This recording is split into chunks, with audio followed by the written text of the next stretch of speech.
Good evening. By declaring that he is not part of the executive branch, Vice President Cheney might be getting you a tax break. Admittedly, it would only be about 2 cents per United States resident, but there's nothing Mr. Cheney likes more than a tax cut. Our fifth story on the countdown, Congressman RAHM EMANUEL, tonight leading the effort to see that the Vice President's $4.75 million executive branch annual budget allocation goes away, with the Vice President having now explained that he's not in that branch. The Congressman joins us presently, but we begin tonight with the latest on the shadowy underworld of the shadow president. Part 3 of the Washington Post investigative series on Mr. Cheney and his influence on the administration's domestic policy, summed up by the paper as such, that if President Bush is the decider, Mr. Cheney is the guy who serves up his menu of options. It does not appear to be an a la carte list of endless choices either. Mr. Cheney having, for instance, led the group that narrowed down the list of potential Supreme Court nominees, any number of 5-4 decisions announced yesterday, leaving no doubt as to how that turned out. Mr. Cheney having inserted himself into the investigation of Democratic Congressman William Jefferson, apparently as alarmed as were Mr. Jefferson's colleagues about the seizure of Mr. Jefferson's papers by the FBI. You will recall that, hard as it is to believe now, Attorney General Gonzalez, his deputy Paul McNulty, and FBI Director Mueller all threatened to resign if forced to return Mr. Jefferson's files.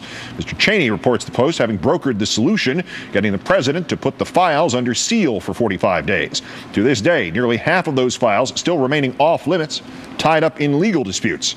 Mr. Cheney also having played a huge role in forming tax policy, even against the president's wishes. On a rare occasion, when Mr. Bush told him no about deep reductions on capital gains tax, Mr. Cheney did an end run around the president and lobbied Congress for them directly. Speaking of taxes, for more than nearly $5 million in taxes we could all be soon saving, we're fortunate enough to be joined by Congressman RAHM EMANUEL, the chairman of the House Democratic Caucus. Congressman, thanks for your time tonight. Thank you, Keith. How are you? Very well, sir. Should he continue to deny that he is a member of the executive branch? Do you actually intend to try to cut off funding for the vice president's office? Well, a couple things. One is we're going to have a vote on it on Thursday, but I'm only following the logic of the vice president. His legal team argues that he's a member of the legislative branch, which is news to everybody, including members of his own party, to avoid being held accountable and not acting like he's above the law. And so what I said is, if you really think you're part of the legislative branch, we shouldn't fund your office in the executive branch. That would save us all about $4.5 million. It is following the logic of his extraordinary, ludicrous legal argument that no vice president in the history of the United States has ever presented. Second, his new position that he's in the legislative branch is in direct contradiction to the position he took when he met in secret with oil executives developing an energy policy, when he then said he wasn't going to turn over those documents because he was a member of the executive branch. So in two separate instances, both attempting to deny information to the public, he has exerted that he is both a member of the legislative branch and a member of the executive branch only when it's convenient, and all to deny information to the public and historical record, and to deny being held accountable. Some sort of metamorphosis occurred in between those two events. As I always said, you noted the three-part series in the Washington Post.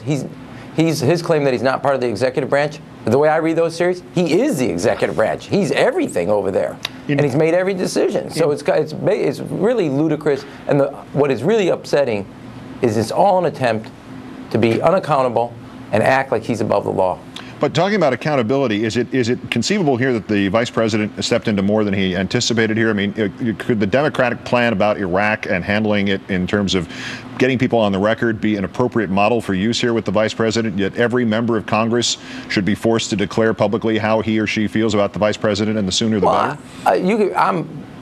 Look, my feelings about the vice president aside, and I think they're well known, but the fact is, when it came to knowing about his secret meetings with the energy executives and designing policy that would affect the country, he said, you can't know that information because I'm a part of the executive branch of government. When it comes to what was going on in national security and archiving those records for historical purposes and knowing what was going on as we led into the war in Iraq, he's saying, I'm a part of the legislative branch of government. You need not know that. This is all about his secrecy, all about being not accountable, and all acting like he's above the law.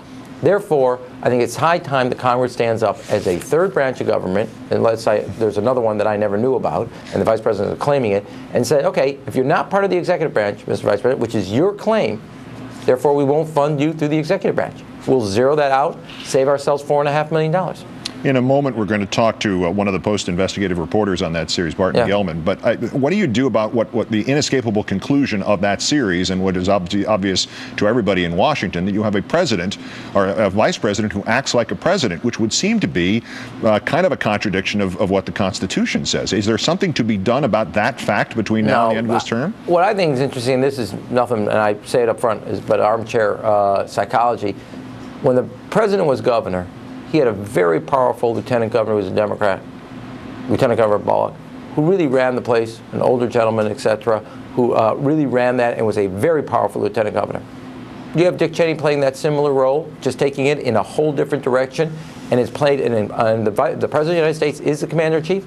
He has allowed the vice president this type of latitude with power, but this is a bridge too far. He is all doing this to be unaccountable, act like he's above the law, and pull a shenanigan that he's in the legislative branch and therefore not required to tell people for historical purposes what role, what was the information they have classified as it relates to the Iraq War and other national security. Therefore, the Congress that controls the purse strings will follow the logic of the vice president's legal argument. One purely political question, then I'll let you go. What do you make of the other thing in the Washington Post today, Sally Quinn's report that Mr. Cheney's heart surgery this summer might be used as a convenient excuse for the Republicans to actually replace him with a vice president who would be far less damaging to their chances in the 2008 presidential and other elections? This president is loyal to the vice president is loyal to them, and you could not get to the position the country's in if the two of them didn't work together as a team. Congressman RAHM EMANUEL with one of the great answers I've heard in a long time. Great thanks for some of your time tonight, sir. Thank you very much.